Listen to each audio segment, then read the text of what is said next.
La réalité immobilière à ce niveau d'étude n'est pas gravée dans le marbre. Elle est plurielle, elle est complexe, elle est dynamique, elle est évolutive dans l'absolu. La crise sanitaire a exacerbé cet état de fait. Le master Audit Expertise Conseil prépare à maîtriser l'ensemble des paramètres susceptibles d'interagir avec l'art et la manière de déterminer la juste valeur d'un actif dans la diversité des actifs possibles. Actifs résidentiels, certes, mais aussi actifs de bureaux, entrepôts d'activités, entrepôts industriels, surface commerciale. Partout où il y a une activité, elle est susceptible d'être abritée par un immeuble spécifique. Déterminer la valeur de cet actif, c'est ce pourquoi nous vous préparons sur le Master Audit Expertise Conseil. La crise sanitaire que nous avons vécue a exacerbé un enjeu majeur, la nécessité que tous les acteurs de la chaîne de valeur immobilière puissent intervenir pour que la ville soit responsable, durable, résiliente et inclusive. C'est aussi l'un des enjeux majeurs du Master Audit Expertise Conseil.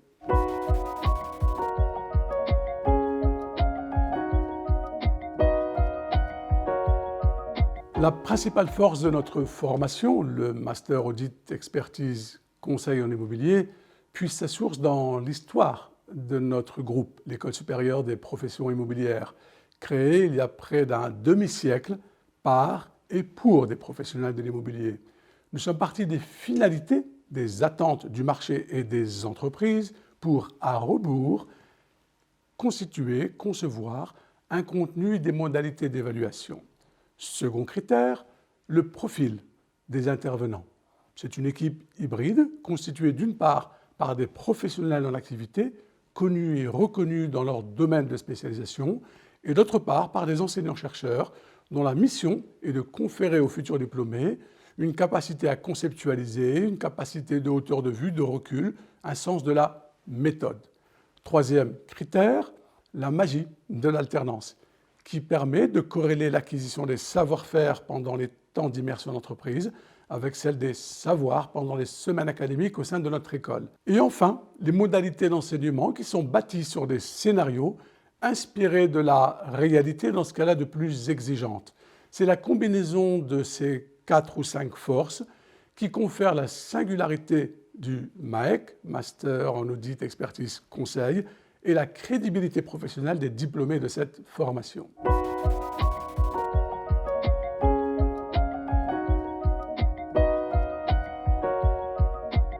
Je ne sais pas si je peux le qualifier de secret, mais la position qui est la nôtre, c'est de faire en sorte que nos étudiants, nos apprenants, nos alternants soient acteurs de leur formation. Nous inscrivons notre niveau d'exigence dans une logique d'excellence. Donc cela signifie qu'en amont, un étudiant qui s'inscrit dans ce programme doit auto-adhérer à cette logique d'exigence et d'excellence. Ça, c'est le premier de nos secrets, s'il fallait en révéler un.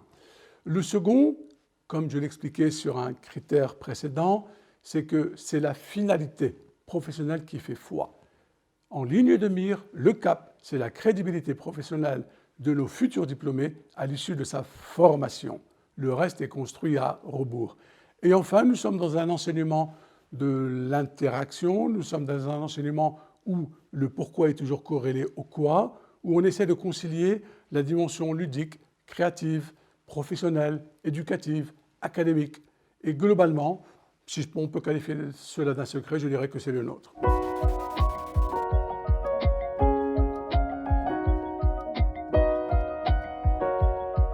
Le propre de nos programmes, en général, et le MAEC en particulier, c'est d'évoluer en permanence en fonction de l'évolution des impératifs de compétences à l'issue de la formation. Je l'expliquais précédemment, la réalité immobilière n'est pas gravée dans le marbre, elle est évolutive en fonction des évolutions réglementaires, sociétales, technologiques et autres. Les contenus et les modalités d'enseignement évoluent de façon synchrone. C'est une innovation qui ne date pas d'hier et qui est inscrite dans l'ADN de nos programmes. S'il devait y avoir une innovation singulière, c'est celle due à la crise sanitaire qui nous a, du jour au lendemain, a imposé la nécessité d'une continuation de l'activité, d'une continuité de service qui s'est faite en téléenseignement. L'innovation qui serait la nôtre l'année prochaine, c'est d'imaginer un enseignement hybride entre le distanciel et le présentiel, un enseignement qui regrouperait le meilleur des deux modes et le meilleur des deux mondes, afin d'élargir le champ des possibles offerts par la crise sanitaire qui s'est imposée à nous, tout en nous prémunissant de ses travers.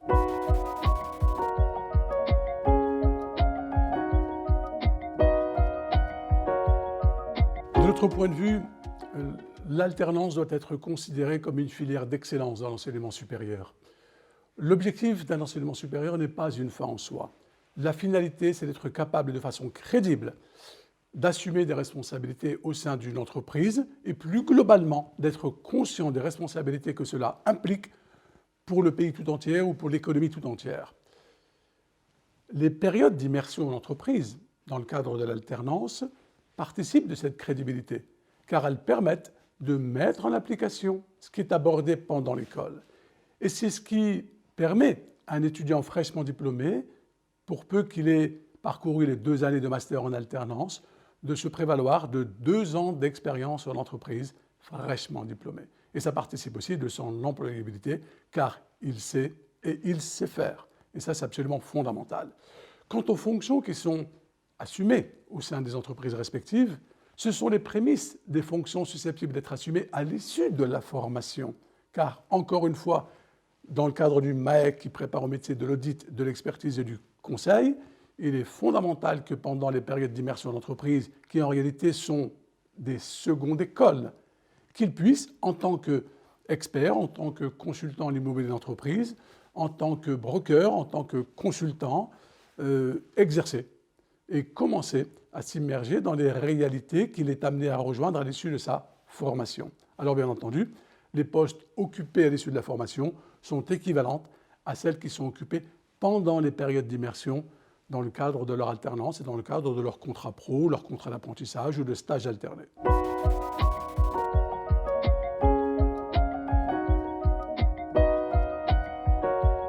Ma conviction, au bout de mes 10 ans d'expérience au sein du groupe ESPI et au sein du cycle master, où j'ai eu le privilège d'accompagner plusieurs centaines d'étudiants sur la voie de l'excellence, la force ou la particularité de l'ESPI et de ce programme en particulier réside dans la singularité de notre école, qui elle-même puise sa source dans son histoire.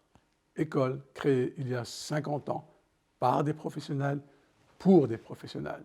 Une équipe enseignante constituée par des profils absolument remarquables, de grands professionnels en activité, dont l'enseignement ne représente qu'une partie de leur métier, des chercheurs au plus haut niveau, une alternance, des modalités d'enseignement très professionnalisantes, une reconnaissance de la part des professionnels en activité, une implication de nos anciens, qui aujourd'hui se comptent par milliers.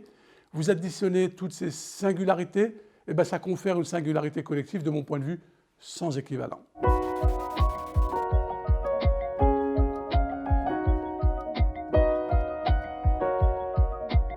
Le groupe MAEC est à titre certifié depuis sa création, reconnu par l'État, à l'instar de chacune de nos formations. Ça nous confère une vraie responsabilité. Nous préparons des étudiants à assumer des responsabilités professionnelles importantes à l'issue de leur formation et nous estimons aujourd'hui que quand les conditions de l'excellence sont rassemblées, comme c'est le cas dans notre école, il n'y a pas de mérite particulier à se prévaloir d'une forme d'excellence sur le savoir et le savoir-faire. Le mérite qui est le nôtre et auquel nous souhaitons qu'un candidat adhère, c'est qu'à compétences équivalentes, qu'à technicité équivalente, il y ait un savoir-être, un sens de l'éthique, un sens de la responsabilité, ce que l'on appelle communément les compétences comportementales. Et ça, c'est absolument fondamental. Ce qui nous intéresse dans le profil d'un candidat, ce n'est pas tant qu'il soit parfait. Aucun profil n'est rédhibitoire. Ce qui est rédhibitoire, c'est l'absence d'une prise de conscience. C'est ce qui est rédhibitoire, c'est le fait qu'un candidat ne s'inscrive pas spontanément dans une logique d'auto-exigence. Ce qui pourrait être rédhibitoire, c'est un candidat dans l'esprit duquel le sens des responsabilités semble être absent. Ce qui peut être rédhibitoire, de mon point de vue, c'est un candidat que l'on forcerait. Vous voyez, il faut qu'il y ait une adhésion. C'est l'histoire d'une rencontre. En contrepartie, nous offrons l'assurance de vous mener vers l'excellence.